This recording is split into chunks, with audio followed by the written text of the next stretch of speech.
The next step for string theory is probably by resolving few of the great paradoxes we have. String theory is two things at the same time. It's the theory of particle physics, but it's also a theory of gravity. And in fact, I personally feel that kind of putting string theory in the context of a gravity theory, going really to the limits of our understanding of gravity as we do inside a black hole or at the very beginning of the universe, at the Big Bang, it's actually putting string theory in such extreme circumstances that we actually are driving to an extreme also the tension there is between quantum mechanics on the one hand, which describes our particle physics, and general relativity and gravitation on the other hand.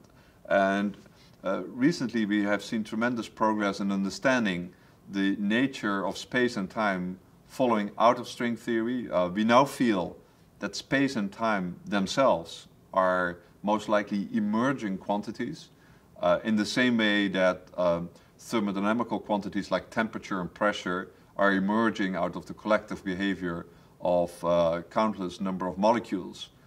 So I think actually these two paradoxes actually will bring us forward, and my own belief is that in the future we will see our present understanding of string theory as very provisional, that perhaps string theory is not at all at the fundamental level a theory of strings, that it's something much deeper.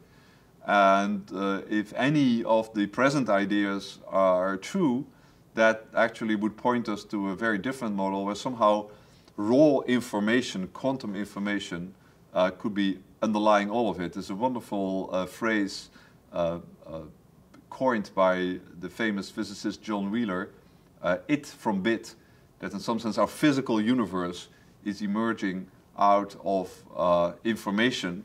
And I think actually that's a very promising indication of where string theory is heading at this moment.